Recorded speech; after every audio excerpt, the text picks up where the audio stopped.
Hi guys, তোমরা সবাই কেমন আছো? আশা করি অনেক অনেক ভালো আছো। একদম। কারোর মৃত্যুতে কি কারোর কোনো কিছু আসে যায়? একদমই না। কিছু কি থেমে থাকে?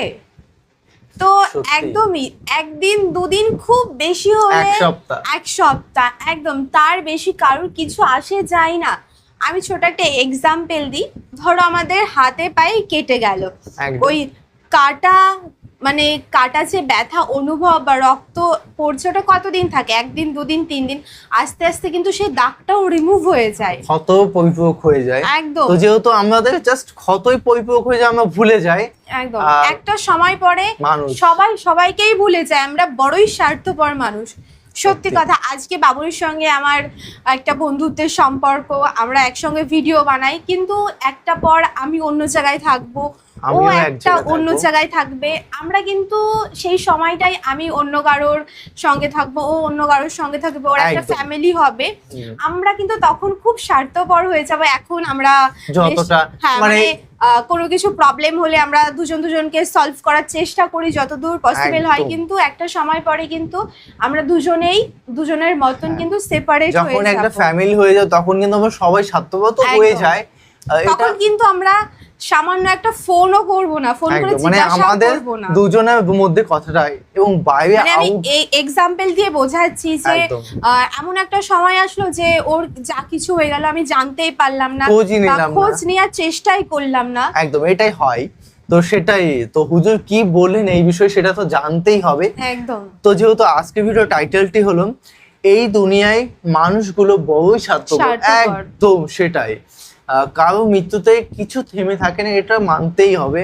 আমরা যদি নাও চাই কিন্তু এক পর্যায়ে সবাই সবকিছু ভুলে যায়। যার প্রয়োজন যতটুকু সে ততটুকুই পর্যন্তই তোমার সাথ দেবে, একদম। তারপরে তোমার কেউ না, তুমিও কারোর নয়। একদম। অ্যাকচুয়ালি মা বাবা ছাড়া আমরা আর দেখতে পাই না যে স্বার্থপরতা, মানে সবাই স্বার্থপর, কিন্তু মা বাবা ছাড়া কাউকে দেখি না যে একদম।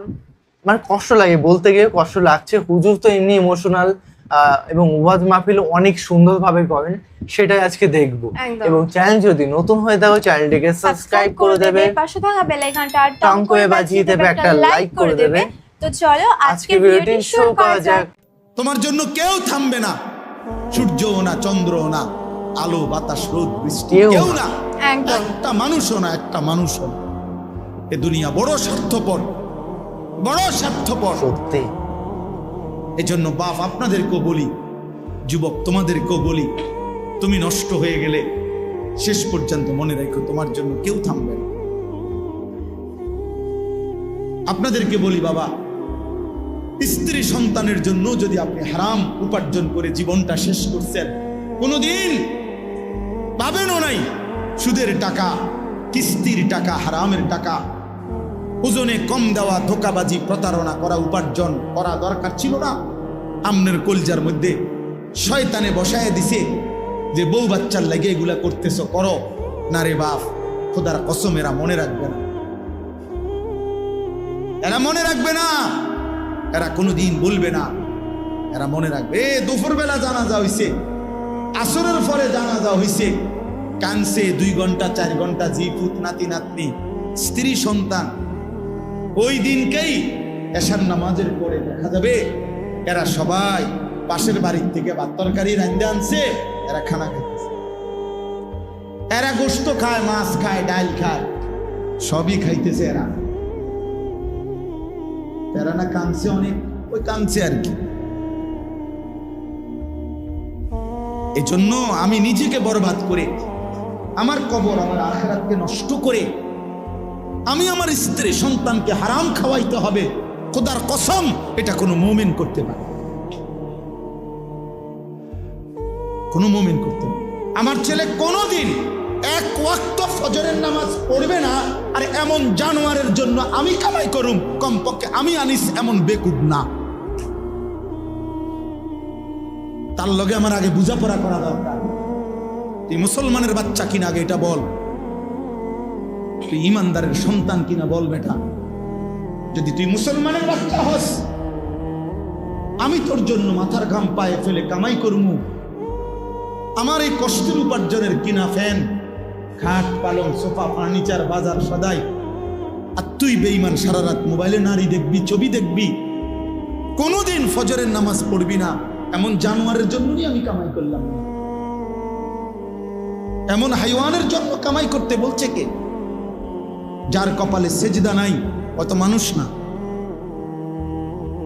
এখানে আছে, দেখেন আপনি, আল্লাহ তাআলা বলছে সবচেয়ে নিকৃষ্ট মানুষ সে যে নামাজ নষ্ট করে। ফাখালাফা মিন বাদিহিম খালফুন, প্রত্যেক প্রজন্মের নিকৃষ্ট কারা? আল্লাহ বলেন আদাউস সালাহ, যারা তাদের নামাজকে নষ্ট করে দেয়।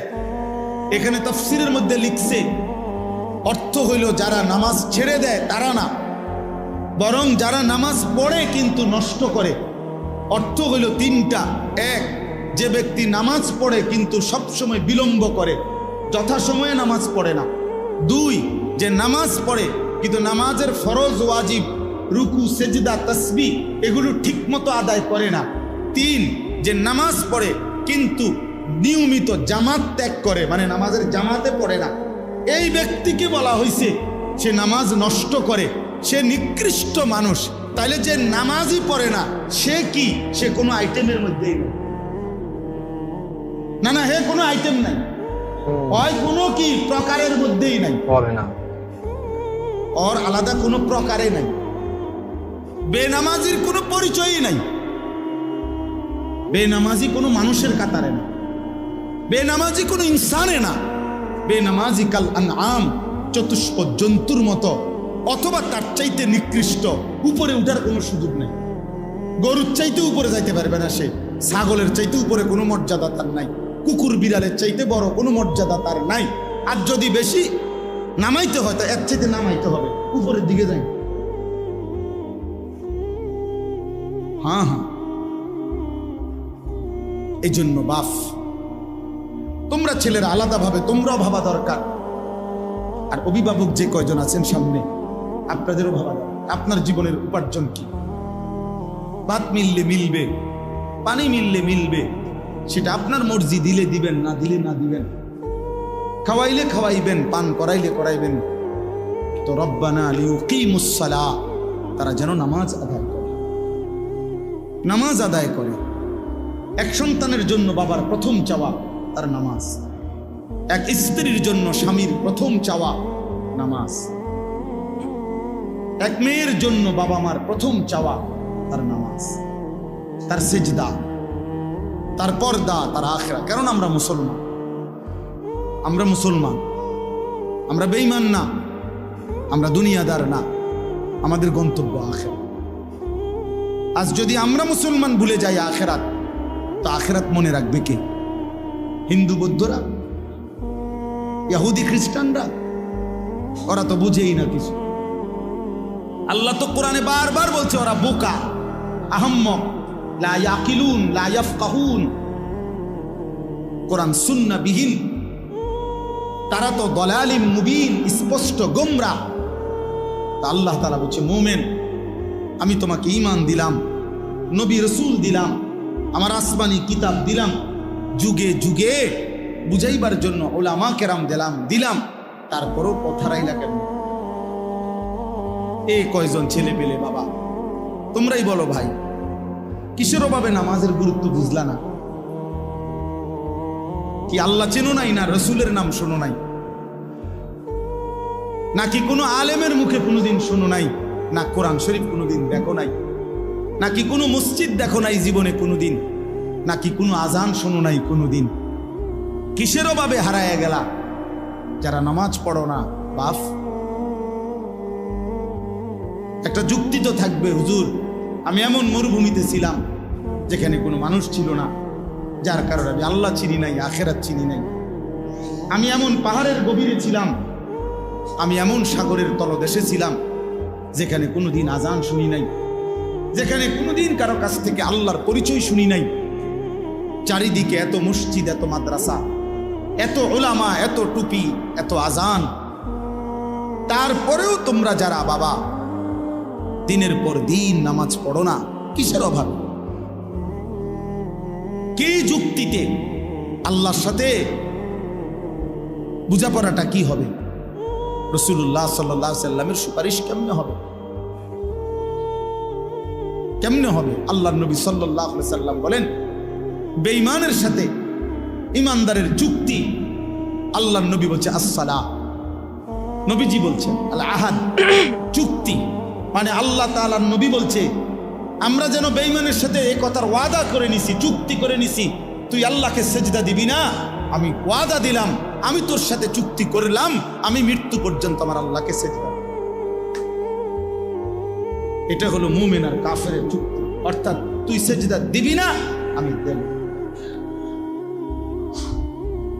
আল্লাহর নবী বলছেন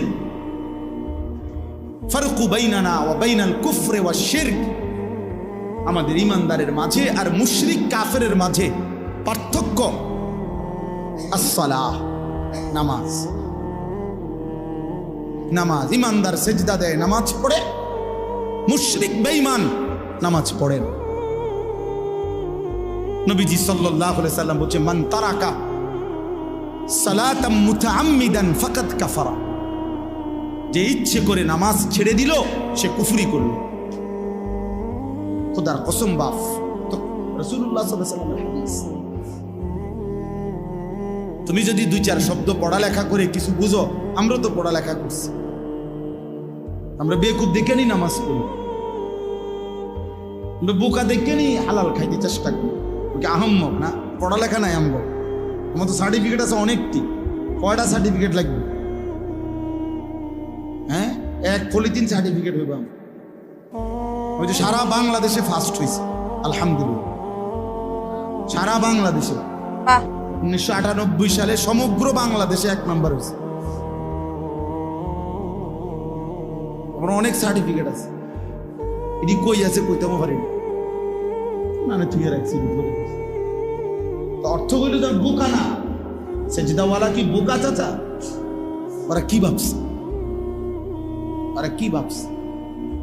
শয়তান দুশ্মন ওদেরকে একটা চুলের মধ্যে লাগায় রাখছে, যে সারাদিন চুল ফিরাইবা এভাবে, এতে সালাম এদের একটা কাম দিছে, শুধু চুল এটারে ফিরাইবা, চুলের উপরে 3 মাসের ডিজাইন বদলাইবা, চুলের উপরে কমপক্ষে 500 টাকা চুলের সেলুনে খরচ করবা। অবস্থা একেবারে স্পষ্ট কথা মনে রাখবেন, ছেলে বাবা মনে রাখো, চুলের উপরে ব্যস্ত থাকা, চুল নিয়ে, চুলের সৌন্দর্য, চুলের মধ্যে রূপ চর্চা, চুল নিয়ে ব্যস্ত থাকা, এটা নারীর স্বভাব। এই জন্য এই পৃথিবীতে নারীর চুলের জন্য হাজারো আইটেমের তেল প্রসাধনী আছে। নারীর সৌন্দর্য তার চুলে, এজন্য নারী তার চুল সুন্দর রাখা, লম্বা করা, চুলের উপরে, সৌন্দর্যের উপরে বহু ফিকির করে। এজন্য যেই সমস্ত ছেলে এই চুল নিয়ে ব্যস্ত, তোর মধ্যে মূলত পৌরুষ নাই, নারীর স্বভাব তোর উপরে গালেব, এই জন্য তোর মধ্যে এই মানসিক পুরুষ যেটারে বলে ওইটা তুই হারায় ফেলছে। যারা তাদের মনের চাহিদার অনুসরণ করে, এই প্রিয় যুবক কিশোর বাবা, বুঝতে শেখো বাপ, নিজের হাতে নিজেরে তুলে নিও না বাবা। এই পৃথিবীতে মানুষের বাচ্চার, গরু ছাগলের বাচ্চা এক না। গরু ছাগলের বাচ্চা এটা নিজের মতো চললে কোনো অসুবিধা হয় না, যার কারণে 2 বাজার পরে গাবি বিক্রি করে দেয়, বাচ্চা এমনি বড় হয়ে যায়, বাছুর অসুবিধা হয় না, কারণ দুধ খানার মাসালা, ঘাস খানার মাসালা, আর তেমন কিছু নাই। কিছু দুধ খাবে আর ঘাস টাস খাবে, দৌড়াদৌড়ি করবে। এই গাভীর বাচ্চার এর দূরে ভুল বিষয়, কিন্তু মুসলমানের বাচ্চা, মানুষের বাচ্চা এটা না ভাইয়া। মানুষের বাচ্চার ইমান, ইসলাম, আখলাক, লেনদেন, আদব, আচরণ সব কিছু সুন্দর করা, ওই আলোকে জীবন গড়া, কবর ঠিক রাখা, হাসরের ময়দান আখেরাত ঠিক করা, এটা পুরা একটা জিম্মাদারি। এই জন্য আল্লাহ তাআলা একটা বাচ্চাকে লাওয়ারিশ দেয় নাই, মাথার উপরে তার মা, বাবা, দাদা, দাদি, নানা, নানি, বড় ভাই, বড় বোন, চাচা, মামা, ফুফা, খালু, এত অভিভাবক দিয়ে আল্লাহ তাআলা তার মাথার উপরে রাখছেন যেন সে উত্তম আখলাক নিয়ে জিন্দেগি গঠন করতে পারে। ওয়াও, এটা লাওয়ারিশ না, সত্যি খুব সুন্দর, লাওয়ারিশ না।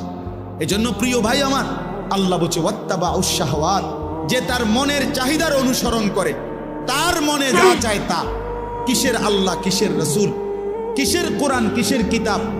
হুজুর আমি কিচ্ছু মানি না, আমি মুক্ত, আমি স্বাধীন, আমার মনে যা চায় তা। আমি 3 মাস আগে চুল রাখছি এভাবে, এখন রাখছি এভাবে। আমি একবার পরছি সিপা ফ্যান্ট, আবার পরি ডোলা ফ্যান্ট। আমার যা মন চায় তাই। আমি মন চাইলে দাঁড়াইয়া পেশাব করি, মন চাইলে বসে পেশাব করি, মন চাইলে হাঁটতে হাঁটতে পেশাব করি। না রে ভাইয়া, এটা মুসলমানের জিন্দেগি না, এটা মানুষের জীবন না, এটা মুমিনের জীবন না বন্ধু। নিজের হাতে যে নিজেকে তুলে নেয় সে শয়তান, সে শয়তান, ইবলিস। যেন ইবলিসের অপরাধের নাম কি? আনা আনা আনা আনা শব্দের অর্থ হলো আমি। কোরআন শরীফে আছে আল্লাহ তাআলা জিজ্ঞেস করছে সেজদা দিলি না কেন ইবলিসকে? বলছে আনা খায়রুম মিনহু, আমি তার চেয়ে উত্তম। আল্লাহ বলছে কি বললি? আমার সামনে বললি আমি আল্লাহর সামনে? যা ফখরুজ, বের হ অহংকারী। আজকের থেকে কিয়ামত পর্যন্ত তোর উপরে আল্লাহর লানত। যা। সেই যে তাড়ায় দিল, আর কোনোদিন ফিরতে পারছে? আমি আমার যা মন চায় তা। আপনি কে? হুজুর আপনার সমস্যা কি? আমি তো অনেক সময় বলি, অনেক ছেলেপেলে আছে না এমন, তারা একটু ভালো কথা বললে হ্যাঁ আপনার সমস্যা কি? তারা আরে বেটা বেউকুফ, আমার কি সমস্যা? তোরে না সমস্যা বেটা, আমার সমস্যার জন্য তো আমি বলছি না, তোর সমস্যা। তোর এই নারী ছবি, অশ্লীল দৃশ্য, বেনামাজি জিন্দিগি, ফজরের নামাজ না পড়া এই জীবন তোমারে জাহান্নামের আগুনে ফেলে দিবে। আমি তোমারে মায়া কইরা ধাউ ধাউ আগুন থেকে বাঁচাইতে চাই, এই জন্য ডাকছি। তোমার সমস্যা আমার হবে কেন? সমস্যা তোমার। নবীজি সাল্লাল্লাহু আলাইহি সাল্লামের হাদিসে আছে, নবীজি বলছে আমি চেয়েছি আমার একটা উম্মত কোমরে জড়াইয়া ধরে হলেও জাহান্নামের আগুন থেকে বাঁচাইতে।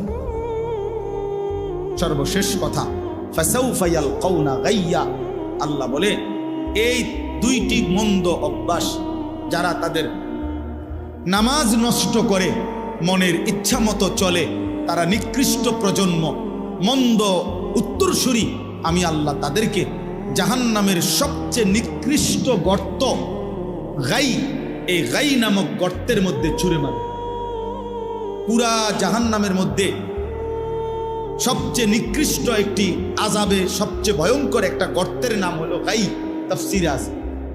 আশ্চর্য কথা হলো নবীজি বলছে এই জাহান্নামের ওই গুহাটা এতটা ভয়ঙ্কর, জাহান্নামের বাকি অংশ আল্লাহর কাছে পানাহ চায় যে আল্লাহ আমি জাহান্নামকেও ওই গর্তে ফেলিয়ে দেব।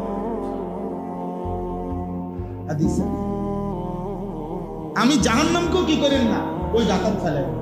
আল্লাহ বলছে ফাসাউফা ইয়ালকাউনা গাইয়া, আমি ওই নাফরমান যে নামাজ নষ্ট করে আর তার মনের মতো চলে, আমি তার সেই গাই নামক জাহান্নামের গর্তে ছুঁড়ে মারি। আল্লাহ বলেন যে বান্দা তওবা করে গুনাহ ছেড়ে আমি আল্লাহর দিকে ফিরে আসে, ও আমানা, এবং আমি আল্লাহরে মেনে নেয়, ও আমিলা সালিহান, এবং নেক আমল করতে থাকে, ফাউলাইকা ইয়াদখুলুনাল জান্নাহ, আমি আল্লাহ ওয়াদা দিলাম এরা সকলেই জান্নাতেই প্রবেশ করবে। ওয়ালা ইউজলামুনা শাইআ, কোনো জুলুম করা হবে না। অর্থাৎ পিছনের ওই গুনাহগুলোর কারণে লজ্জা দেওয়া হবে না, বরং তওবা করে ফিরে আসলে, নতুন করে বন্দিগি শুরু করলে আমি আল্লাহ এখন থেকেই তারে জান্নাত দিয়ে দেব।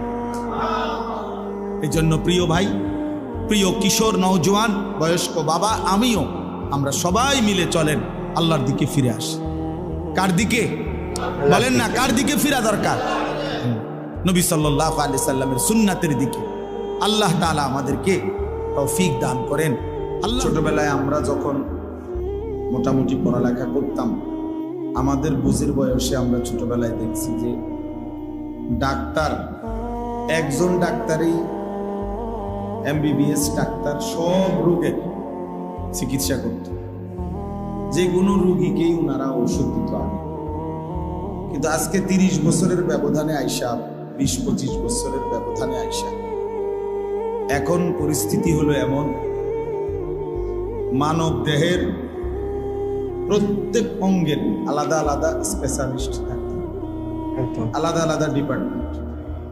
নাক কান গলা আলাদা, চক্ষু আলাদা, ব্রেনের আলাদা, অনেক ডিপার্টমেন্ট, অভাব নেই, আলাদা আলাদা বিষয় ডাক্তার।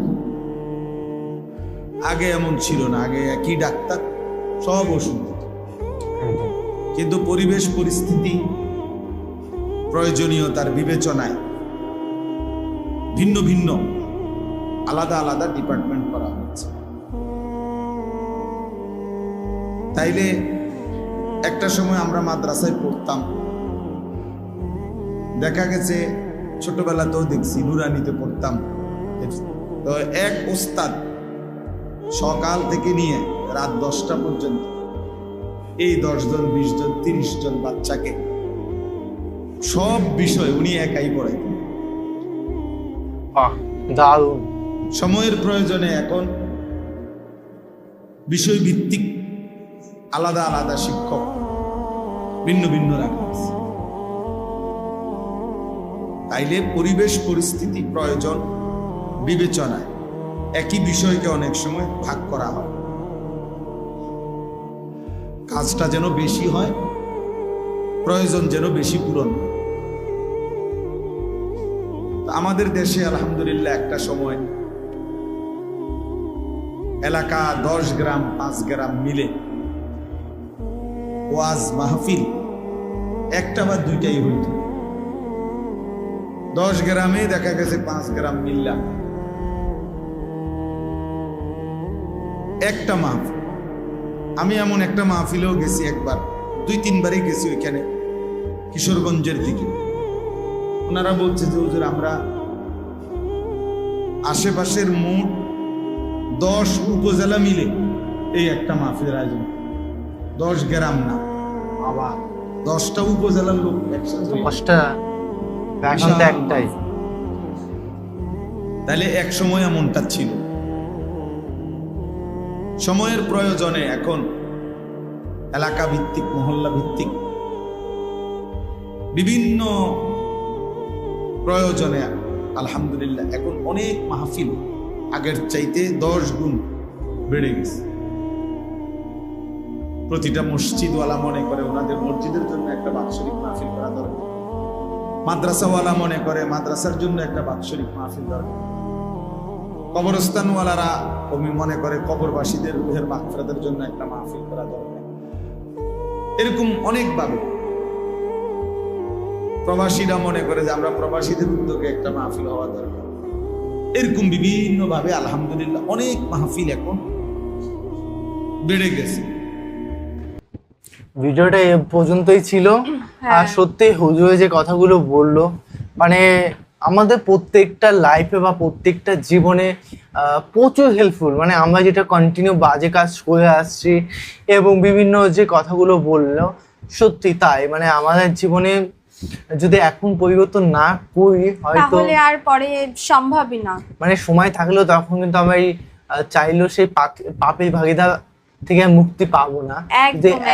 এই টাইমে হচ্ছে গোল্ডেন টাইম। এখনই যদি আমরা এই বাজে কাজ থেকে যদি ফিরে আসতে পারি, এর থেকে কিছু হতেই পারে না, তাই তো? একদম অসাধারণ।